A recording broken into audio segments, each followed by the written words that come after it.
A local hospitality service business was losing $20,000 every single month that they were in operation, and this had gone on for 18 months, and things were starting to look pretty dire. The owners of the business knew that they were stuck, and they didn't know how to get unstuck and how to turn the economics of their business around. So they came asking for help to our team here at 2X Profit, and we were able to help them create a strategy that would take them from losing $20,000 per month to the possibility of making $30,000 a month in profit from one change. A bit of backstory about this business. It was started by two people that had created a company together previously that was doing really well. It was a catering company. And they said, okay, we're really good at catering. We figured this industry out. We're going to start out this adjacent business. It was actually a wine bar because we think that we can take the lessons that we learned here, apply them here and have success. And so many times when an entrepreneur goes from having success in industry A and they jump to industry B, there's a lot of learning hurdles that they have to overcome to get that business successful. I've been a service-based entrepreneur for 14 years myself. I've worked across over a dozen industries now, and I found the same phenomenon holds true. So what was that one change, and why did it have the potential to go from losing money to making money so quickly? When you look at the survival and success rate of bars and restaurants, it's actually one of the hardest industries to get into. If you have 10 restaurants or bars or whatever it is that open up,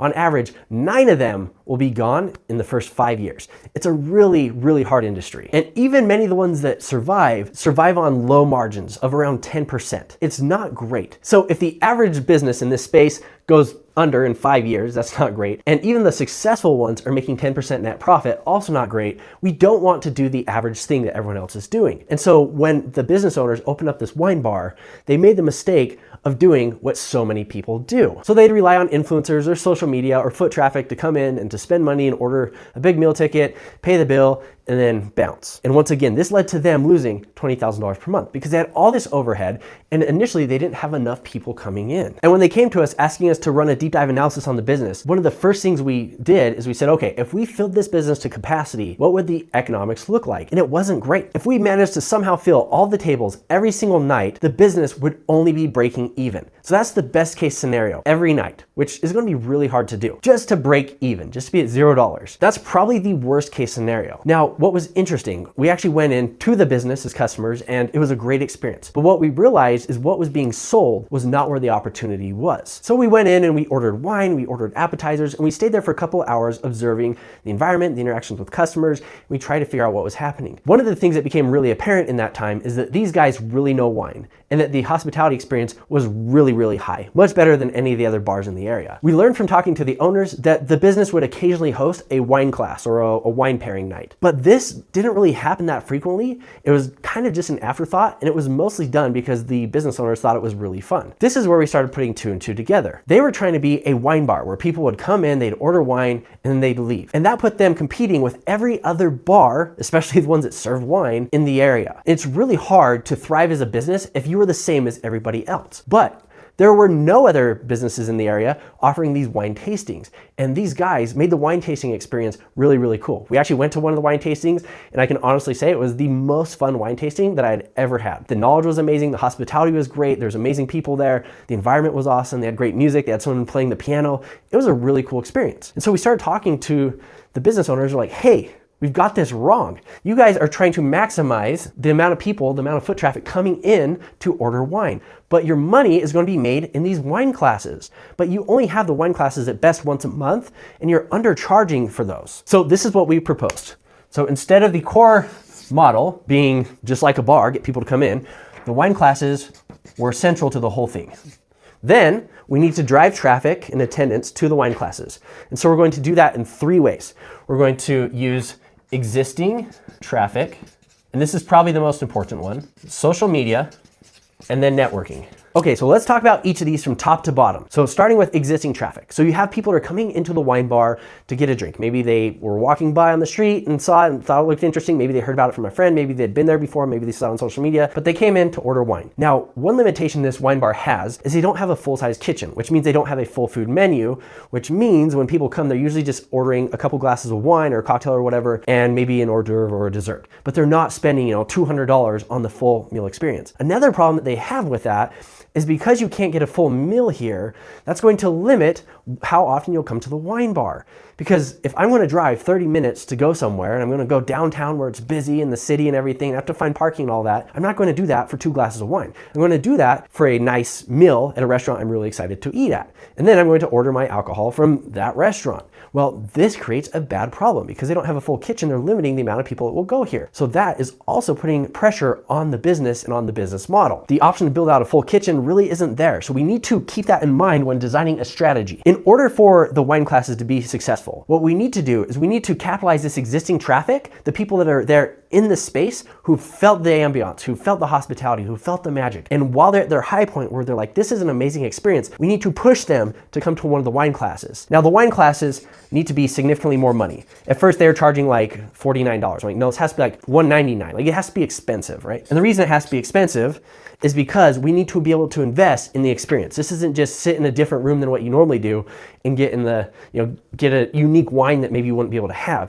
We really need to market how incredible this experience is and then deliver on that experience. So the best traffic or the best audience to sell the wine classes to are the people who are in the bar when the magic is happening, who've already felt it. And you can tell them, hey, if you've loved this, I want to invite you to come to one of our exclusive wine classes. Now it's invite only, blah, blah, blah, space is limited, all the things. Would you be interested? The customers will either say, yes, I'm interested, or they'll say no. If they're interested, then what we need to do is we need to take their money and sell them the tickets up front for the wine class. Don't say, hey, go online and register, because they'll forget, or maybe they just, whatever happens, life will come up. So what you want to do is you want to sell them the tickets while they're there in the restaurant and while the emotions are high and while the excitement is high. Our team at 2X Profit also helped them figure out how to overcome the objections. So if someone's there and they're like, I would love to do the wine class, but we don't know what we have going on, so maybe next time, right? And they're trying to get out of the commitment or whatever. We help their team know how to structure this wine class and how to structure the tickets and the purchase price and everything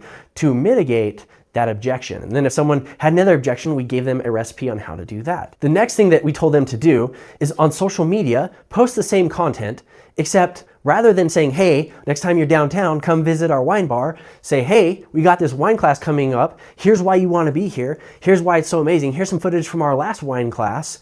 Click here to reserve your tickets today. And then they have an e-commerce functionality where people can actually buy the tickets on the spot. Let's talk about the last way to drive traffic to these wine classes, and that is networking. So these business owners, they have a catering business. It's a high-end catering company, very nice. They've been very successful at it and they have a great reputation. Well, they have a massive marketing list of past customers and people who've been interested in working with them that they can repurpose to invite to these wine classes. Now, you know that the people on these lists are interested in high-end experiences in food because this company was not cheap to work with. It's very expensive catering, probably the most expensive in the state. And so that works really well when it comes to these high-value wine classes because these people are going to have money and they're willing to invest in the experience. So once again, instead of charging like $49 for this, we're going to charge $199 for it, or maybe we raise the price eventually and it's $249 or $349, whatever it ends up being, right? And maybe we're offering, maybe eventually we can have different tiers, whatever it is. But in any case, we want to use these high value customers to push into this wine class offer. So these three things right here, that should be enough to drive enough interest to the wine classes to fill them up.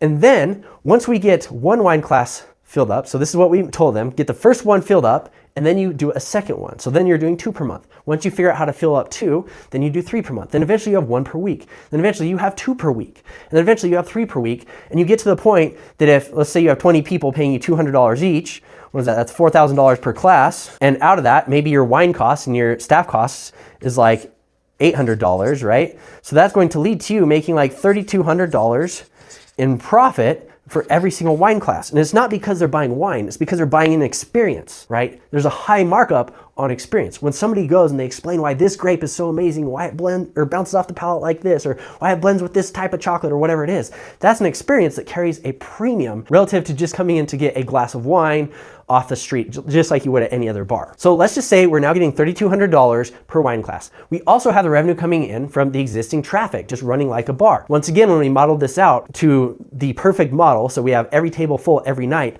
the wine bar would break even and nothing else. But when you take this traffic, push it into the wine classes, now you have something that can be very profitable. If you do one of these per month, $3,200 isn't a big deal. If you do 2 per week, so you're doing 8 per month, well, that starts to get exciting. But when we ran our modeling, we think there's a demand that they could actually do, maybe 3 or 4 of these per week, and they might even be able to do 2 time slots. They might have the 6 p.m. and the 8 p.m. wine class. And all this can be done with their existing team and their existing building. No additional capital requirements. One thing that I want to point out about these business owners is that they're very smart. They're very good business owners. But because they were so focused on building a wine bar and getting traffic in the same way that every other bar does and operating on the same model, they overlooked the painfully obvious path forward that the wine classes is what would separate them and make a business that wasn't just another Me Too business, but one that was actually profitable. And with time, by the way, this could scale significantly higher than $30K per month. This is just what we conservatively mapped out that they could do within the next 2 or 3 months by running this play. Go from losing $20,000 every single month, writing a check for the pleasure of taking on the risk of owning a business, to making profit, finally, after 18 months. But once again, they weren't focused on what else they could do. They're focused over here. And so many service-based business owners do that. They get stuck in that trap where they're like, this is what I've always done. This is what everyone in my industry does. Before I started my business, I worked at this business and this is how we did it. So I'm gonna follow the same path. Well, your average business owner is broke and struggling. And so you don't wanna pattern your business after what is average. And that's why our team here at 2X Profit is so obsessed with helping business owners to identify the 1 to 2, 2 to 3 key strategic levers just like this that they can pull in their business to maximize their profit. Because at the end of the day, we don't want you working more. We want you getting more results out of the time and energy that you put into the business. And we want to increase your likelihood of creating a successful business that will fulfill the goals that you have as the business owner. Now, this analysis happened as part of what we call our 2X Profit Audit. It's where my team takes a comprehensive deep dive into every function of your business, every operational process, your marketing, your sales, your pricing, your promotion, your business model. We look up your competition and all sorts of other things. And we say, okay, if we had this business, what changes would we make to at least 2x their profit in 12 months or less? And then we do that from a frame of, we have your skills and your resources and your team. So we're not going to come with like some bizarre idea that like you can never execute. These guys were already doing the wine classes. It just wasn't their focus. And they were underpricing the wine classes. This was just a pet project that one of the owners wanted to do. And that's why they did it. But this was the key to their entire revenue model. And one of the most rewarding and coolest things about this process is one of the owners messaged me about a month after we presented the strategy and said, we did a wine class that generated $15,000 in revenue. They actually teamed up with a charity and they leveraged the charity's marketing list to get people in, and pretty much all the money they turned over to the charity. But I'm like, that's a really strong proof of concept, because we'd modeled making $4,000 per wine class and you guys 4x that right out the gate. So once again, that shows how much potential there is by making this one change in the business and changing the strategy. Now, if you want our team to help you unlock your strategic levers, I'd like to invite you to sign up for your own 2X Profit Audit. We will take a deep dive into your business, just like I explained. We'll then present the findings in a one-to-one Zoom call. We'll give you a 2X Profit roadmap instructing you and your team how to roll all of these changes out that we recommend in your business so you can get those results. If that sounds like something that you would love, scroll down, click the link below to learn more about the 2X Profit Audit.